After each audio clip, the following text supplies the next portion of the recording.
Salut à la team Investir en RDC 243. Salut à tous, salut à tous nos nouveaux abonnés. Merci pour la confiance que vous nous témoignez. Merci d'être abonnés sur notre chaîne et d'être fidèles à nous suivre.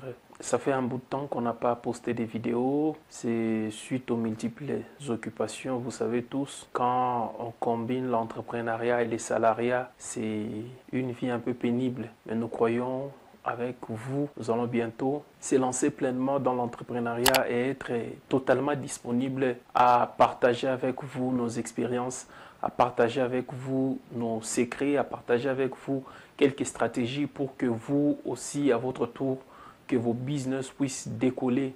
Oui, aujourd'hui, j'aimerais échanger avec vous une problématique qui est vraiment commune en République démocratique du Congo. Nous avons un sérieux problème. En fait, le Congolais est en train de chercher son vrai ennemi. Le Congolais est en train de chercher qui lui veut du mal. Le Congolais est en train de chercher qui fait en sorte que son business ne puisse pas avancer, qui fait en sorte que son affaire ne marche pas. Après multiples analyses, j'ai réalisé cela et j'ai découvert qui est celui qui freine le Congolais à ne pas avancer. Oui frère, c'est quelque chose de difficile à rencontrer parmi les Congolais. C'est facile de voir un Congolais décider d'entreprendre aujourd'hui. Mais les premières personnes qui chercheront à ce qu'un Congolais est en train de faire puisse échouer, ce sont ses propres frères congolais. Ils chercheront à les combattre, ils chercheront à les voir échouer.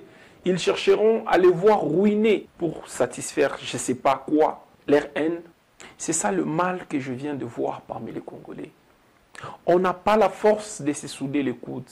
On est le premier à vouloir gagner tout. Ce n'est qu'au Congo où nous pouvons voir dans une famille un frère réussir et ne pas vouloir que ses frères et ses sœurs puissent aussi réussir. Il veut que tout le monde dépende de lui. Je donne un exemple d'un restaurant que j'ai créé aujourd'hui. Bon, peut-être un restaurant, c'est un peu évolué, mais je peux donner l'exemple d'une alimentation. Ici, chez nous, c'est beaucoup plus les alimentations qu'on appelle des fois kiosques. Vous allez remarquer que les premières personnes qui chercheront à ce que mon activité ne puisse pas avancer sont mes propres frères congolais. Nous avons ces sérieux problèmes, cet esprit de découragement. Vous allez voir, plusieurs personnes vont venir. Ah, papa, tu n'as pas vu quelque chose d'autre à faire? Seulement l'alimentation, je te rassure que ça ne va pas réussir.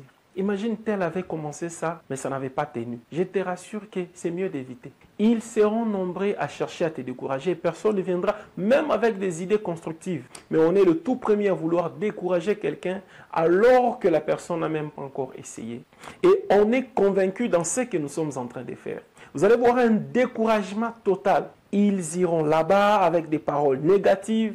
Ils iront chercher ce que lui ne vend pas et dire que oui, on est passé à aller acheter quelque chose alors qu'il n'avait pas ce que nous on cherchait. Mais lorsque vous avez besoin de ce que lui est en train de vendre, vous allez acheter ailleurs. C'est ta mentalité congolaise. Et c'est cette mentalité qui fait qu'on n'arrive pas à évoluer. On ne veut pas travailler ensemble, on ne veut pas coaliser nos idées, nos efforts pour donner un résultat concret et se faire des profits derrière ces résultats. Les Chinois, avant d'aller acheter quelque chose chez un Congolais, ils doivent se rassurer que 50 Chinois n'ont pas ces produits-là. Les Libanais, avant d'aller acheter quelque chose chez un Congolais ou chez un Arabe, ils doivent se rassurer que ses propres frères n'ont pas la chose. Arrêtons ces comportements. C'est ces comportements qui font qu'on n'arrive pas à évoluer. On doit se réveiller. On doit se souder les coudes. On doit se tenir debout. Commençons d'abord par nous combattre nous-mêmes. Commençons d'abord par combattre cet ego qui nous anime. On doit commencer par combattre cet orgueil, cette haine envers